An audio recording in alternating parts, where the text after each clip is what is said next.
Bienvenue dans ce module de sensibilisation sur les cyberattaques dont les étudiants de Sorbonne Université sont la cible. Dans un premier temps, nous décrirons les mécanismes du phishing. Ensuite, nous analyserons le fonctionnement des stealers. Enfin, nous verrons ensemble quelles bonnes pratiques adopter pour s'en protéger. En effet, les pirates utilisent sans cesse de nouvelles tactiques, ce qui ne facilite pas l'identification de leurs attaques. Mais en restant vigilants et en ayant des réflexes simples, il est possible de s'en protéger. Les cybercriminels réussissent souvent à persuader leurs victimes d'agir à l'encontre de leurs propres intérêts en utilisant la forme de cyberattaque la plus courante, le phishing. Le phishing, ou hameçonnage, est basé sur l'envoi de contenus très crédibles par mail, SMS ou appel direct. Ceux que vous recevrez essaieront notamment de ressembler à de vraies communications officielles. Leur but est de vous inciter à divulguer des informations sensibles comme vos identifiants de connexion. D'autres essaieront de vous faire agir dans l'urgence ou de télécharger des pièces jointes infectées. Parmi les exemples les plus courants, on retrouve notamment la suppression de comptes ou de données, les convocations en justice ou les amendes à payer, des promesses d'argent comme la revalorisation des APL ou des bourses, et aussi des promesses d'échange de fichiers de cours ou des corrigés d'examen. Les emails de phishing vont essayer de paraître crédibles et d'abuser de votre confiance. Alors comment pouvons-nous les repérer? Pour cela, il y a plusieurs caractéristiques à surveiller. Tout d'abord le contexte. On regarde le nom, l'email, les destinataires et le moment de l'envoi. Les pirates vont essayer de se faire passer pour des entités de confiance comme l'université ou le gouvernement. Ensuite, le contenu du message sera alarmant pour vous inciter à agir rapidement. Il pourra reprendre des passages extraits d'une communication officielle. De plus, les liens inclus dans l'email redirigeront vers des sites frauduleux. Enfin, il faut être vigilant avec les pièces jointes car les pirates vont se servir de documents semblant inoffensifs comme des PDF, des images, des PowerPoint ou des fichiers Excel. Regardons ensemble un exemple de mail de phishing et analysons-le avec les leviers vus précédemment, le contexte d'expédition, le contenu et les liens et pièces jointes disponibles. Dans l'exemple, nous venons de recevoir un mail dont l'expéditeur semble être Université Sorbonne. En y regardant de plus près, l'adresse d'envoi est celle d'une personne de Sorbonne Université dont le compte de messagerie a été piraté. Soyez toujours vigilants vis-à-vis de l'adresse, le nom de l'expéditeur et les signatures, car ils peuvent être modifiés par le pirate. Dans les informations d'expédition, nous pouvons aussi remarquer que nous avons été inclus dans une liste d'emails et le mail ne nous a pas été adressé personnellement. Enfin, nous pouvons remarquer que l'email est parti pendant la nuit ou le week-end, ce qui est suspect pour un mail censé être envoyé par l'université. Passons maintenant au contenu de l'email. Il visera forcément à une action rapide dans la précipitation. Les pirates essaient toujours de trouver de nouveaux moyens et de nouveaux thèmes pour leurs arnaques. On a déjà vu ensemble la suppression de comptes ou de données, les convocations en justice ou les amendes, la reprise partielle ou totale d'une communication officielle, les promesses d'argent ou les revalorisations d'APL et de bourses, et enfin les échanges de fichiers de cours ou de corriges d'examen. Dans notre exemple, ils ont repris une communication officielle qui a été modifiée pour inclure un message de suppression de données. Il faut être attentif et se méfier des faux messages urgents et prendre le temps d'évaluer la situation avant de procéder. Lorsque des liens ou des pièces jointes sont présentes, il faut être particulièrement vigilant. Ne cliquez pas tout de suite sur le lien. Mettez votre curseur ou votre pointeur de souris au-dessus du lien pour voir la vraie cible du lien. Il est recommandé d'échanger les fichiers en utilisant les ressources numériques fournies par Sorbonne Université. Les étudiants de Sorbonne Université reçoivent aussi souvent des messages provenant de différents services officiels tels que France Université. Ce site, par exemple, n'est pas à destination des étudiants et ne contient même pas de page de connexion. En début d'année, soyez donc vigilants à ajouter tous les domaines importants à vos favoris pour pouvoir y revenir au cours de l'année plutôt que de suivre les liens envoyés par email. Avant de se connecter sur une page de connexion, il faut toujours s'assurer de savoir pour quelles raisons on est censé s'y connecter et qui nous a fourni le lien. Attention, si vous avez cliqué sur un lien contenu dans un email, vous devrez immédiatement changer votre mot de passe. Dans cet exemple, la page ressemble vraiment à la page d'authentification du serveur de Sorbonne Université, mais il faut être attentif à l'URL. Remarquons d'ailleurs que le site se finit par université.netlify.app. Il ne s'agit donc pas du vrai nom de domaine officiel sorbonneuniversité.fr. Regardons ensemble comment reconnaître les URL. Vos points de repère dans l'URL doivent donc être le double slash de début et le premier slash suivant. Ils permettent d'identifier le nom de domaine du site web. Un site Sorbonne Université aura toujours une URL de la forme xxx.sorbonne-université.fr/YYY où XXX et YYY peuvent contenir des tirets, des points, des caractères et d'autres slashs. La favicon et le cadenas HTTPS ne sont pas des garanties d'origine et de domaine certifiés. Les pirates peuvent les utiliser comme bon leur semble. Entraînons-nous ensemble à reconnaître quelques URL et vérifier pourquoi est-ce qu'elles sont correctes ou incorrectes. Si vous voyez un lien court de type tiny.cc, il faut toujours être méfiant, car ces liens sont faits pour cacher leur véritable cible et peuvent donc contenir des mots-clés pouvant paraître officiels ou légitimes. Sur le second exemple, il n'y a pas de slash, c'est parfois le cas dans les URL. Il faut donc être vigilant et se fier à l'extension finale, ici .netlify.app.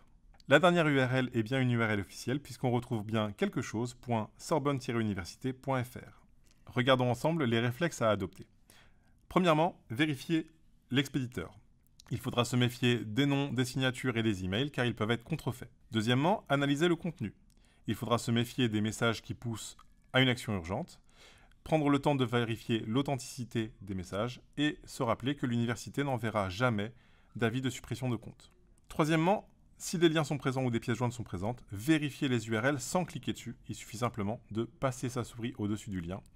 Et pour les pièces jointes, vérifiez leur origine en contactant directement l'émetteur. Enfin, si vous avez cliqué par erreur sur un lien, changez immédiatement votre mot de passe. Passons maintenant aux stealers. Les stealers ou infostealers sont des chevaux de Troie spécialisés dans le vol de données. Leur fonctionnement est discret et les informations volées sont transmises rapidement et efficacement aux cyberattaquants.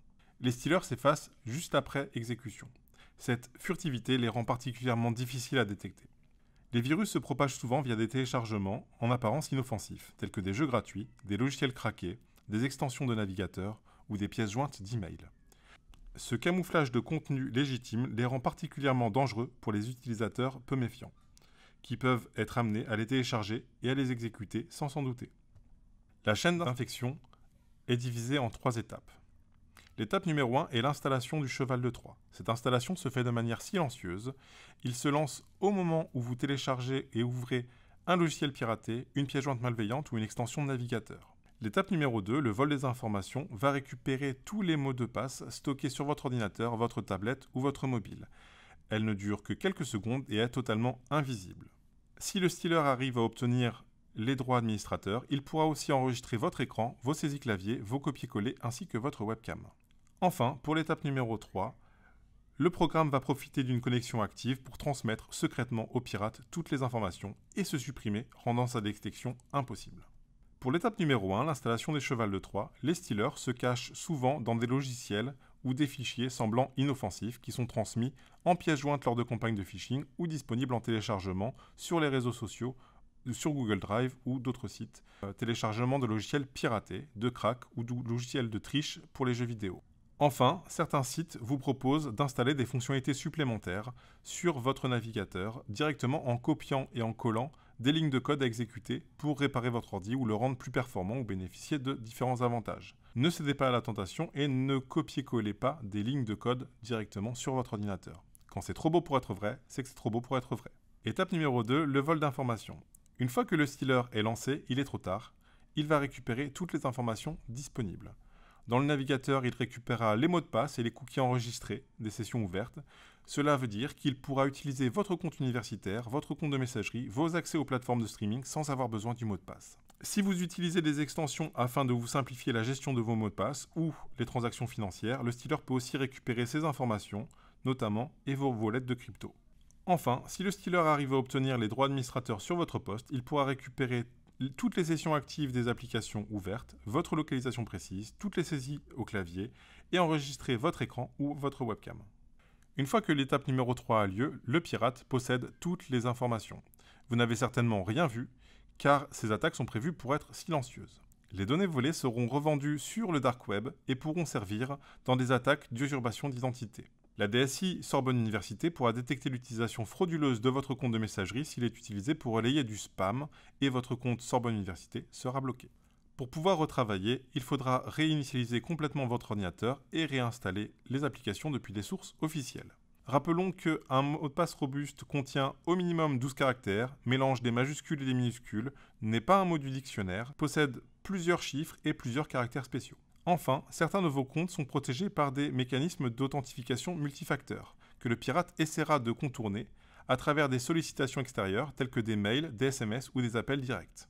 Ne répondez pas à ces sollicitations. Certains outils vous permettent de savoir si vos identifiants ont fait l'objet de fuites de données. Si vous constatez que vos mots de passe ont été compromis, changez-les tout de suite.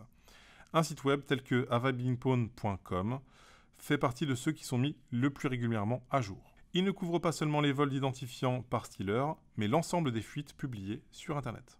Si vous utilisez le mot de passe de gestionnaire Chrome, c'est celui qui sera aspiré par le stealer. Il vous indique aussi si vos mots de passe ont été compromis, mais essayez plutôt d'utiliser un gestionnaire embarqué dans votre ordinateur, votre tablette ou votre téléphone. Les gestionnaires de mots de passe Apple, par exemple, peuvent aussi vous indiquer les mots de passe à changer. Terminons enfin par une liste de bonnes pratiques recommandées. Comme vous avez pu le constater, la première contre-mesure sera d'être particulièrement attentif à la façon dont vous utilisez votre ordinateur ou votre tablette. Le mieux est de créer des sessions séparées pour votre usage personnel et votre usage professionnel. De mettre régulièrement à jour votre système, vos logiciels et votre antivirus. De choisir des mots de passe différents pour chacun des sites internet et des services que vous utilisez. Et enfin, d'activer le chiffrement des données. Pour ce qui est des mots de passe, rappelez-vous qu'un mot de passe robuste contient au minimum 12 caractères hors du dictionnaire, des majuscules, des minuscules et des caractères spéciaux. Pensez à en choisir un différent pour chaque site web et à les renouveler régulièrement. Enfin, pour les précautions à prendre avec les fichiers, ne les téléchargez que depuis des sources officielles. Partagez-les à travers des plateformes sécurisées. Si vous les recevez en pièce jointe par email, confirmez l'authenticité des fichiers avec votre expéditeur ou votre contact avant l'ouverture. Enfin, n'ouvrez jamais ces fichiers en tant qu'administrateur.